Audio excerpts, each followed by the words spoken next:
சுதந்திர போராட்ட தியாகி, 3 முறை சிறை சென்றவர். 1940 சிறையில் இருக்கும்போது தியாகி விஸ்வநாத தாஸோடு இருந்திருக்கிறார். யார்? நம்ம கக்கன்ஜி. சரி, அவரை பற்றி கடைசியில் நான் உரையாற்ற இருக்கிறேன். அது என்னுடைய உரை 7 நிமிடத்தில் முடிந்துவிடும். ஆகவே அதுவரைக்கும் நீங்கள் எல்லோரும் நன்றாக சிறப்பாக பேசி எல்லோருடைய மனதிலும் இடம்பெற்று இந்த சான்றோரை நினைவுபடுத்துகின்ற இவர்களுடைய இளைஞர்களுக்கு மாணவன் தெரியப்படுத்துகிற ஒரு நிகழ்வாக இது அமைய வேண்டும் என்று கூறி இப்பொழுது தியாகி SS விஸ்வநாத தாஸ் பற்றி பேராசிரியர் உமா அவர்கள் உரையாற்றுவார்கள். மொழிகள் கொண்டோன் திருக்குளம் செப்ப மாட்டேன், காதலால் நெஞ்சம் அன்பு கலந்திலே அது தன்னாலே, ஏதிலான் அரங்கற்கெல்லே என் செய்வான் தோன்றினேன், எம் இறைவனாம் அரங்கனை பணிகிறேன். இருந்தமிழே உன்னால் இருந்தேன், வானோர் விருந்தமிழ்தம் என்றாலும் வேண்டேன். தமிழுக்கு என் தலைவணக்கம். கொல்லனின் தெருவில் ஊசி விற்க முடியுமா? இவங்க எப்ப பார்த்தாலும் அந்த வேலையை தான் என்கிட்ட கொடுத்துட்டே இருக்காங்க. இங்க இந்த தமிழ் பேரவை அவங்க சொன்னாங்க எத்தனாவது விழா அப்படின்னு சொல்லி, 178வது விழா அப்படின்னு சொன்னாங்க. 178 வருஷமா தொடர்ச்ச 178 விழாக்கள் இதை தொடர்ந்து நடத்திட்டே இருக்கிறாங்க. இதே விஸ்வநாத தாஸ் பத்தி எவ்வளவு பேர் பேசியிருப்பாங்க, எவ்வளவு விஷயங்கள் நமக்கு தெரிந்திருக்கும். இன்னொன்னு என்ன அப்படின்னா, நல்லாசிரியர் செல்லப்பா ஐயா அவர்கள் தியாகி விஸ்வநாத தாஸ் பத்தியும் மட்டுமல்லாம மறைக்கப்பட்ட தியாகிகளுடைய வரலாறு இதெல்லாம் தொகுக்கிறதுக்கு அநேகமாக உதவி செய்தவர் அவர் நடத்தி கொண்டிருக்கிற ஒரு பேரவை. தொடர்ச்சியாக இதுல எவ்வளவு பேரை குறித்தெல்லாம் பேசி இருப்பார்கள் என்பதை நினைக்கிற பொழுது கொஞ்சம் பயமா தான் இருந்துச்சு. அவங்க கூப்பிட்டாங்க, இந்த 16ஆம் தேதி என்று விஸ்வநாத தாஸ் அவர்களை குறித்து பேச வேண்டும், அப்னா பார்க்ல வச்சு நடக்குது இந்த விழா, நீங்க கலந்துக்க முடியுமா அப்படின்னு கேட்டாங்க. நான் சொன்னேன், நீங்க அவங்க இன்னொரு வார்த்தை இங்க சொன்னாங்க, வேண்டி விரும்பி கேட்டுக்கொண்டோம் அப்படின்னு சொன்னாங்க. நீங்க வேண்டி விரும்பி எல்லாம் கேட்க வேண்டியதே இல்லை, ஒரு ஆர்டர் போட்டா போறோம், நாங்க எங்க இருந்தாலும் வந்துருவோம். ஆனா அதுக்கான சூழ்நிலை மட்டும் அமைய வேண்டும், அவ்வளவுதான். எனக்கு அந்த சூழ்நிலை அமையவில்லை. கல்லூரி அன்றுதான் திறந்தது, அதனால திறக்கிற நாளன்று கல்லூரிக்குள் இருக்க வேண்டும் அப்படிங்கிற ஒரே காரணத்தினால வர முடியல. இன்னொரு பெரிய விஷயம், நசீர் ஐயா அவர்களை பத்தி சொல்லணும் அப்படின்னா, எப்பயுமே தொடர்ச்சியா ஒவ்வொரு விழாக்கள்லையும் ஒவ்வொருத்தரையும் தேடி தேடி தேடி தேடி நீங்க பேசுங்க, நீங்க பேசுங்க, நீங்க சொல்லுங்க, என்ன சொல்ல போறீங்க, இதை பத்தி பேசுங்க, இல்ல வேறு யார் மிகச்சிறந்த பேச்சாளர்கள் தமிழ் இங்க அறிமுகப்படுத்த வேண்டும், தமிழ் முழக்க பேரவையில் அவர்களை எல்லாம் அறிமுகப்படுத்த வேண்டும். ஒவ்வொரு முறையும் அவ்வளவு முயற்சி, உண்மையிலேயே நான் அசந்துதான் போனேன். இத்தனை வயசுக்கு அப்புறம் இவ்வளவு பெரிய உழைப்பு அப்படிங்கிறது இவங்க எல்லாத்துக்கும் முதலாக என்னுடைய மிகப்பெரிய ஒரு முதற்கண் வணக்கத்தினை தெரிவித்துக் கொள்கிறேன். இந்த தமிழ் பேரவையினுடைய அனைத்து உறுப்பினர்களுக்கும் அனைவருக்கும் என்னுடைய வணக்கம். ரவி சாரை சொல்லணும் அப்படின்னா அவங்கள யோசிக்கவே வேண்டாம், எதை பத்தியும் அந்த தமிழ்ங்கிறது எவ்வளவு விளையாண்டுச்சு அப்படின்னு நம்ம இப்ப பார்த்தோம். அவ்வளவு சிறப்பான ஒரு பேச்சாளராக அவங்கள நான் இன்னைக்கு தான் முதல்ல பாக்குறேன் அவங்கள. அதாவது அன்னைக்கு போன முறை பேசும்போது பார்த்தோம் அப்படின்னா அவங்க ரொம்ப சாதாரணமா ரொம்ப இதை பேசிட்டு போனாங்க. நான் ரொம்ப கவனிக்கலையோன்ட்டு எனக்கு கொஞ்சம் வருத்தமா இருந்தது. இன்னைக்கு அவங்க பேசினதை வச்சு பார்க்கும்போது ஒரு மிகச்சிறப்பான ஒரு வணக்கத்தையும் நன்றியினையும் அவர்களுக்கு தெரிஞ்சுக்கிறேன். அதுக்கப்புறம் இங்கே முன்னிலை வகிக்கின்ற ஐயா ராஜன் ஐயா அவர்களை பத்தி நான் சொல்லணும் அப்படின்னா, இங்க நிறைய பேர் அவங்கள பத்தி பெரிய விஷயம்லாம் சொல்லிட்டாங்க. இப்போ செல்லப்பா சார் அங்க இருந்து ஒரு மாதிரி பார்த்துட்டு இருக்காங்க, நசீர் ஐயாவும் அதே மாதிரி பாக்குறாங்க. ஏன்னா 20 நிமிஷம் தான் உனக்கு டைம் கொடுத்துருக்கு, நீ அதுக்குள்ளார என்ன பேச போறியோ அதை பேசிட்டு போய் உட்காரு அப்படின்னு நான் கண்டிப்பா சொல்லிடுறேன். ஆனால் அதில் 1 நிமிடமாவது நான் ராஜன் ஐயா அவர்களை குறித்து நான் சொல்ல வேண்டும். ஏன் அப்படின்னா, எத்தனை பேர் வேண்டுமானாலும் பாருங்கள், எங்களுடைய வீட்டுக்கு எத்தனை பேர் வேணும். நான் அன்னைக்கு ஒரு நாள் 50 பேரை கூட்டிட்டு போனேன் அவங்க வீட்டுக்கு. கொஞ்சம் கூட யோசிக்காம அவ்வளவு பேருக்கும் உடனடியா டிஃபன் அரேஞ்ச் பண்ணி எல்லாம் கொடுத்துட்டு இது பண்ணாங்க. அவங்க ஊஞ்சல்ல நின்றுட்டு, அவங்க வீட்டுக்கு முன்னாடி ஒரு ஊஞ்சல் கிடக்குது, அந்த ஊஞ்சல போய் ரொம்ப ஆசையா உட்காந்து போட்டோ எடுத்துட்டு வந்தேன். ரொம்ப அழகா இருந்தது அந்த போட்டோ. பாத்தீங்கன்னா அது நிறைய பேர் பொறாமப்பட்டு இதெல்லாம் வைக்கப்படாது அப்படின்னு சொன்னாங்க. இன்னைக்கு வரைக்கும் எதுலயும் அப்லோட் பண்ணாம பத்திரப்படுத்தி வச்சிருக்கிறேன். அவங்க வீடு நிறைய திரைப்படங்கள் எடுத்த ஒரு வீடு. போய் பார்த்துட்டு வந்தேன் அந்த வீடெல்லாம். அவ்வளவு ஒரு சிறப்பான ஒரு மனிதர். இன்னொன்னு அந்த அம்மாவை பத்தியும் சொல்லணும். நானு அவங்கள பொறுத்த வரைக்கும் அவ்வளவு கனிவு, மிக சிறப்பானவர்கள். அப்படிப்பட்டவர்கள் முன்னிலையில் பேசுவது என்பது எனக்கு மிக பெரும் மகிழ்வு. அவர்களுக்கு என்னுடைய நன்றியையும் வணக்கத்தையும் தெரிவித்துக் கொள்கிறேன். அடுத்தது பார்த்தோம் அப்படின்னா, இப்போ நான் இன்னைக்கு பேசுறதுக்காக எனக்கு கொடுத்திருக்கிறது விஸ்வநாத தாஸ் அவர்களை குறித்து, தாசரி தாஸ் என்கிற எஸ் விஸ்வநாத தாஸ் அவர்களை குறித்து நேத்திக்கு கல்லூரியில இவர் யாருன்னு தேடி பார்க்கலாம் அப்படின்னு சொல்லி பார்த்தேன். இந்த தமிழ் முழக்க பேரவைக்கு நான் மிகவும் கடமைப்பட்டிருக்கிறேன். ஏன் அப்படின்னு சொன்னா, எனக்கு தெரியாத 2 பேரை வச்சு ரொம்ப தெளிவா படிக்க வச்சிருந்தாங்க. ஒன்னு ஜெய்கின் செண்பகராமன் அவர்களை குறித்து மிக தெளிவாக என்னை படிக்க வைத்தது இந்த தமிழ் முழக்க பேரவை. அடுத்ததா இப்போ எஸ் விஸ்வநாத தாஸ் அவர்களை குறித்து நான் ஜஸ்ட் அப்படி மொபைல்ல இப்படி தேடதான் செஞ்சேன். அதுக்குள்ள பக்கத்துல இருந்த என்னுடைய மாணவி ஒரு பொண்ணு வந்து கேட்டாங்க, யாருமா, யாரை பத்தி பேச போறீங்க அப்படின்னு. தியாகி விஸ்வநாத தாஸ் பத்தி பேச போறேன். அது என்ன தியாகி, தியாகினா யாருமா அப்படின்னு ஒரு கேள்வி கேட்டான். அப்ப நான் சொன்னேன், இந்த மண்ணிற்காக தங்களுடைய உயிரினை தியாகம் செய்தவர்கள், அதனால அவங்கள தியாகின்னு சொல்றோம். அப்படிங்களாம்மா, இப்பம்லாம் அப்படி சொல்லலையே. அப்ப இவர் யாரு சொல்லுங்க? 29 முறை இந்த நாட்டிற்காக போராடி சிறை சென்று வந்தவர் இவர் அப்படின்னு நான் சொல்றேன். அந்த பொண்ணு சொல்லுது, அப்படிலாம் இல்லையே, இப்பெல்லாம் நிறைய பேர் சிறைக்கெல்லாம் போயிட்டு வந்து நாங்க தியாகி தியாகி தியாகின்னு சொல்லிக்கிறாங்க. எனக்கு கொஞ்சம் பக்குன்னு ஆச்சு. ஆத்தாடி, நம்மள மாட்டி விடுது போல இருக்கு இந்த பிள்ளை அப்படின்னு ரொம்ப அமைதியா இருந்துட்டு, இல்லப்பா உண்மை இதுதான், நாட்டிற்காக உழைத்தவர்கள், நாட்டுக்காக தன்னை அர்ப்பணித்தவர்கள், நாட்டுக்காக தன்னுடைய உயிரையே தியாகம் செய்தவர்களைத்தான் தியாகின்னு சொல்றோம் அப்படின்னு சொல்லி ஒரு சின்ன விளக்கத்தை கொடுத்துட்டு இன்னொன்னு சொன்ன, அந்த பிள்ளைக்கு அதெல்லாம் ஏத்துக்கிற மனப்பான்மை இல்லை. உடனே நான் சொன்னேன், நான் முனைவர் பட்டம் பெற்றிருக்கிறேன், PhD, என் பேருக்கு முன்னால டாக்டர்னு போடுவேன், MBBS படிச்சவங்களும் டாக்டர்னு போடுவாங்க, வித்தியாசம் இருக்குல்லம்மா அப்படின்னு கேட்டேன். ஆமா அப்படின்னு கொஞ்சம் ஒத்துக்கிருச்சு. எப்பா இப்படியே நிப்பாட்டிக்கிடுவோம், இப்படிதான் தியாகி பட்டமும் அப்படின்னு சொல்லி கொஞ்சம் ஒதுக்கி அந்த பிளேட் வந்துட்டேன். எதுக்கு இந்த விஷயத்த நான் சொல்றேன்னா, இன்னைக்கு தியாகிங்கிற நிலை கூட நம்ம பிள்ளைகளுக்கு தெரிவது இல்லை. அதை அறிமுகப்படுத்துகிற, அதை அறிவிக்க வேண்டிய ஒரு மிக பெரும் பணியினை செய்து கொண்டிருக்கிறது இந்த தமிழ் முழக்க பேரவை. மனதில் மிக்க மகிழ்ச்சி, மிக பெரும் மகிழ்வு. இப்ப இந்த தாசரி தாஸ் என்கிற அந்த எஸ் விஸ்வநாத தாஸ் அவர்களை குறித்து நான் பேச வேண்டும் அப்படின்னா, நான் எந்த ஒரு நோட்ஸும் கையில வச்சுக்கல. ஏன் அப்படின்னா எல்லாருக்குமே தெரியும்.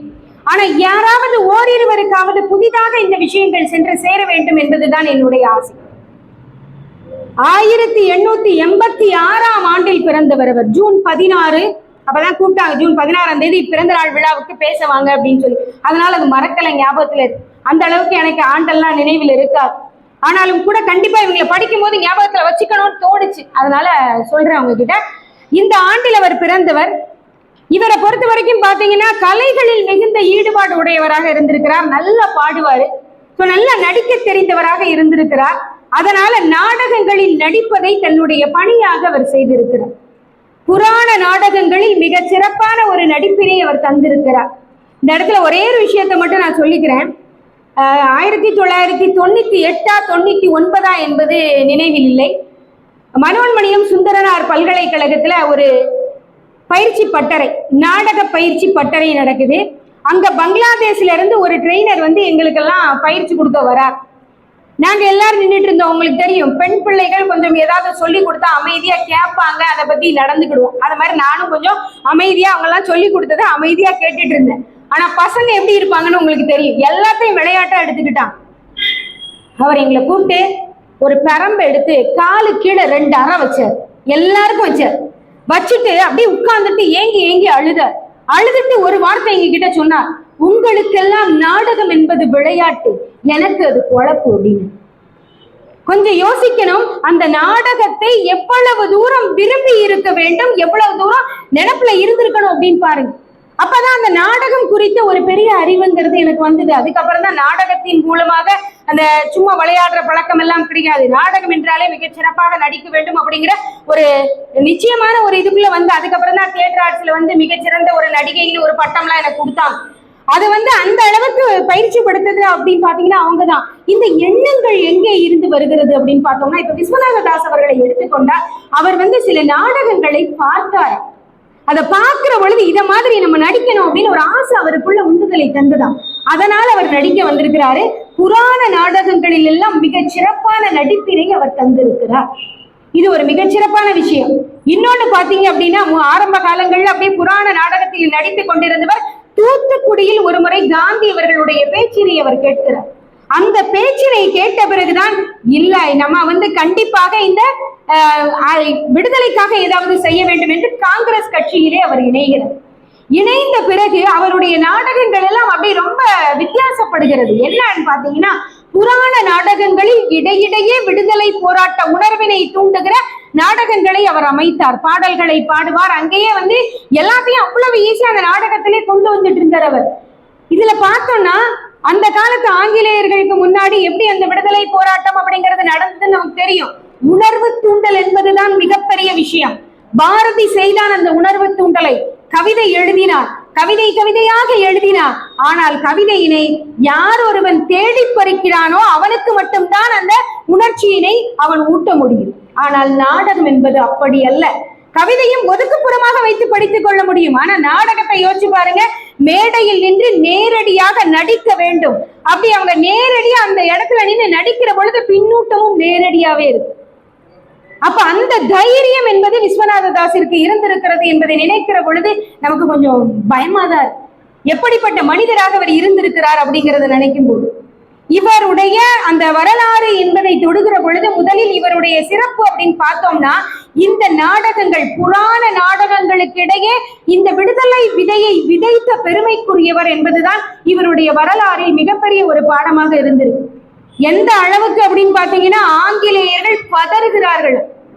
இன்னொன்னு, இவர் காங்கிரஸ்ல இணைந்ததன் காரணமாக இவர் செய்த இன்னொரு விஷயம் என்னன்னா, இந்த நாடகங்களில் நடிப்பவர்கள் நடிக்கிற பொழுது முழுமையுமாக நாடகத்திற்கான உடைகள் அத்தனையுமே கதரிலேயே அணிந்திருக்கிறார்.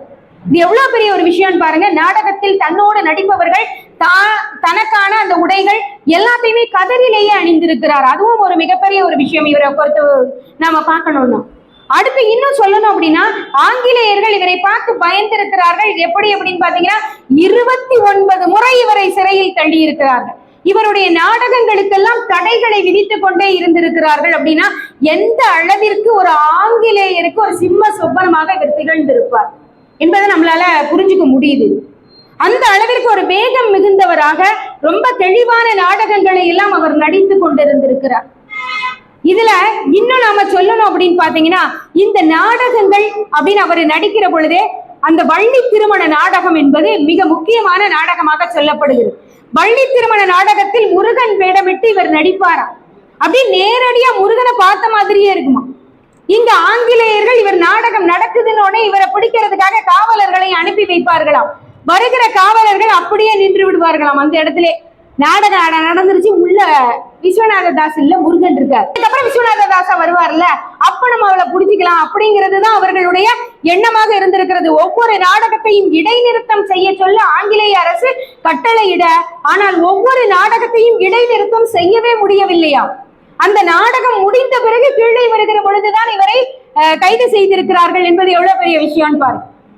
இன்னும் அந்த நாடகத்தின் பேர்ல இவருடைய தன்மான உணர்வுங்கிறது எப்படிப்பட்டதாகவெல்லாம் இருந்திருக்கிறது அப்படின்னு பார்த்தோம்னா, மிகப்பெரிய தன்மானியாக இருந்திருக்கார். இவரு நம்ம சொல்றோம்னா நாவிதர் குலத்தை சார்ந்தவர், மருத்துவர் குலம் அப்படிங்கிறது. அந்த மருத்துவர் குலத்தை சார்ந்தவர். மேலும் மேலும் இவருடைய நாடகங்களுக்கு தடை இட இட அங்க என்ன நடக்கிறது அப்படின்னா, இவரோடு நடிக்கிற நடிகைகள் அனைவரும் நாங்க இவர் கூட நடிக்க மாட்டோம், நாவிதரான இவரோடு நடிக்க முடியாது என்று சொல்லி ஒதுங்கி கொண்டார்கள். அதன் பிறகு விஜயா அம்மையார் முதலாக இவரோடு நடிப்பதற்கு ஒத்துக்கொண்டு இவரோடு நடிக்க வந்திருக்கிறார். இவருடைய நடிப்பின் திறனை பார்த்து, இவருடைய முருக வேடத்தினுடைய அழகை பார்த்து அடுத்ததாக முத்துலட்சுமி என்கிற பிராமண அம்மையார் இவரோடு நடிப்பதற்கு வந்திருக்கிறார். அந்த அளவிற்கு இவரை அந்த நாடகத்துல தடைப்படுத்தவே செஞ்சிருக்கான். இப்ப நாடகங்கள் நடத்தவே முடியவில்லை என்கிற பொழுது இவருடைய வீடு ஜப்தி போற அளவுக்கு இவருக்கு வறுமை தலை தூக்குகிறது. அப்ப அந்த வறுமையினை மீட்டு கொண்டு வர வேண்டும். என்ன செய்வது இவருக்கு தெரியல. மீண்டும் மீண்டும் நாடகம் நடத்தினால் மட்டுமே இது சரிப்படும். அப்ப சொல்றாங்க என்ன அப்படின்னு பாத்தீங்கன்னா, நாங்க உங்களுக்கு இந்த வீட்டை திருப்பறதுக்கு பணம் தரோம். அப்ப இருந்த மேயர் வாசுதேவ் அவர்கள் சொல்றாரு, நீங்க இந்த வீடை திருப்பறதுக்கு நாங்க பணம் தரோம், உங்களுக்கு தொடர்ச்சியாக நாடகங்களை நடத்துவதற்கு நாங்கள் உதவி செய்கிறோம், ஆனால் அதற்கு ஒரே ஒரு பரிகாரம் மட்டும் நீங்கள் செய்ய வேண்டும். என்ன செய்ய வேண்டும்? காங்கிரஸ்ல இருந்து நீங்கள் வெளியில் வர வேண்டும், காங்கிரஸ்ல இருந்து நீங்கள் வெளியேற வேண்டும். அதுக்கு அவர் சொல்லி இருக்கிற வார்த்தை பாருங்க, புல்லை தின்ன மாட்டேன், புலி பசித்தாலும் புல்லை தின்னாது, நீ செய்கிற எந்த உதவியும் எனக்கு தேவையில்லை, நான் காங்கிரஸில் இருப்பேன், என்னுடைய நாட்டுக்காக நான் உதவியினை செய்வேன். இதை விட ஒரு பெரிய விஷயம் என்னன்னு பார்த்தோம்னா, 2ஆம் உலக போரினை ஹிட்லர் தொடங்குறார். அந்த தொடங்குகிற நேரத்தில் என்ன நிகழ்கிறது அப்படின்னு பார்த்தோம்னா, இங்க இருக்கிற அப்பாவி இளைஞர்களையும் அப்பாவி இந்தியர்களையும் பிரிட்டன் வந்து போருக்குள்ளே இழுக்கிறது. அப்ப காங்கிரஸ் கட்சி கூடி ஒரு பெரும் தீர்மானம் செய்கிறது, இந்தியர்களை போரில் அழைக்க கூடாது என்கிற ஒரு தீர்மானம். அப்ப இவர் காங்கிரஸ் கட்சியில இருக்கிறார். இந்த தீர்மானத்தை நிறைவேற்ற வேண்டும் என்பது அவருக்கு. உடனே அங்க இருந்த அந்த ஆளுநர் அவர்கள் இவரை அழைக்கிறார். அழைச்சி ஒரே வார்த்தை சொல்றார், நீங்க பாத்துக்குங்க, நீங்க வந்து ஒரே விளக்கம் மட்டும், உங்களுக்கு நீங்க சாகிற வரைக்கும் ஆயுள் முழுமையும் மாதம் தோறும் 1000 ரூபாய் இந்த அரசு வழங்கும். ஆனால் என்ன செய்யணும் தெரியுமா? நாடகத்திற்கு தடை போட்டு ஆங்கில அரசு அவரிடம் சொல்கிறது, உங்களுடைய நாடகங்களுக்கு இடையே இந்த போரினை பற்றிய, போரினுடைய முக்கியத்துவம் பற்றிய, போரில் கலந்து கொள்ள வேண்டும் என்பது பற்றிய விளக்கங்களை உங்களுடைய நாடகங்களில் நீங்கள் சொல்ல வேண்டும் என்று ஆங்கில அரசு இவரிடம் நிர்பந்திக்கிறது. முடியாது, போயான்ட்டு போயிட்டார். நான் அதெல்லாம் பண்ண முடியாது, போ. அப்ப இந்த தடைப்பட்ட இந்த நாடகங்களை எல்லாம் நிகழ்த்துகிற பொழுது கடைசி 1940ஆம் ஆண்டு டிசம்பர் 31ஆம் நாள் இவருக்கு ஒண்ணு தோன்றது என்ன அப்படின்னு பார்த்தோம்னா, இந்த நாடகங்களை எல்லாம் இந்த வாரங்கள்ல தொடர்ச்சியா ஒரு வார நாடகம் நடத்தி நாம அந்த வருமானத்துல வந்து இந்த கடனை எல்லாம் கொஞ்சம் அடைச்சிடலாம் அப்படின்னு நினைக்கிறார். நினைத்து விட்டு அந்த வாரம் அந்த நாடகம் நடக்கிறது. முதல் 3 நாட்கள் நாடகம் எப்படியாவது நடிக்கணும் அப்படின்னு நினைச்சு போறாரு. ஆனால் இவருடைய உடல்நிலை அதற்கு ஒத்துக்கொள்ளவில்லை. அதனால் முதல் 3 நாட்கள் நாடகத்தை அவர் நடிக்கவில்லை. 4வது நாள் நாடகம் தொடங்குகிறது. அப்படியே மயிலாசனத்துல முருகன் ஏறி உட்கார்ந்துருக்கார். மாயா உலகம் இம்மண் மீதே அப்படின்னு ஆரம்பிக்கிறாரு. அடுத்து சத்தமே இல்லை. இவர் வந்து உட்கார்ந்த உடனே எதிர்த்தாப்புல அவ்வளவு போலீஸும் வந்து நிக்கிறாங்க, காவலர்கள். இவர் இறங்கி வருவாரு, விஸ்வநாத தாச புடிச்சிட்டு போற, கைது பண்ண அப்படிங்கிற எண்ணத்தோடு நின்று கொண்டிருக்கிறார்கள். ஆனா இவர் மாயா உலகம் மண் மீதேன்னு ஆரம்பிச்சவர் அப்படியே அந்த இடத்திலேயே முருகனை போலவே சிலையாம். அவருடைய உயிர் அந்த இடத்தில் பிரிகிறது. 1940ஆம் ஆண்டு ஜனவரி 31ஆம் நாள், டிசம்பர் 31 ஜனவரி 1ஆம் தேதி என்று இவருடைய அந்த உடலினை வந்து எரியூட்டுகிறார்கள். உங்களுக்கு தெரியும், இந்த நாடகம் நடந்தது அப்படின்னு பாத்தீங்கன்னா சாலர் கொட்டகை என்று சொல்லப்படக்கூடிய ராயல் தியேட்டர் பகுதியில இந்த நாடகம் நடந்தது அப்படின்னு சொல்றாங்க. இன்னும் இவர் குறித்து நிறைய விஷயங்களை நாம சொல்ல முடியும். இவருடைய நினைவாக அவருடைய இல்லம் திருமங்கலத்தில், மதுரை திருமங்கலத்தில் வசித்த அவருடைய இல்லம், ஜப்திக்கு போறதா இருந்ததே அந்த இல்லம், அந்த இல்லத்தினை இன்று அரசு அவருடைய நினைவில்லமாக மாற்றி இருக்கிறது. அதோடு மட்டுமல்லாமல் அங்கு நூலகமும் இருக்கிறது. அவருடைய மார்பளவு உருவச்சிலையும் அங்கே நிறுவப்பட்டிருக்கிறது. இன்னும் தொடர்ச்சியாக இது போன்ற தியாகிகளை நிச்சயமாக நினைவு கூறுவதற்கு இந்த தமிழ்துறை மேலும் மேலும் உதவி புரியும் என்கிற நம்பிக்கையுடன் உங்கள் அனைவரிடமிருந்து விடைபெறுகிறேன். நன்றி.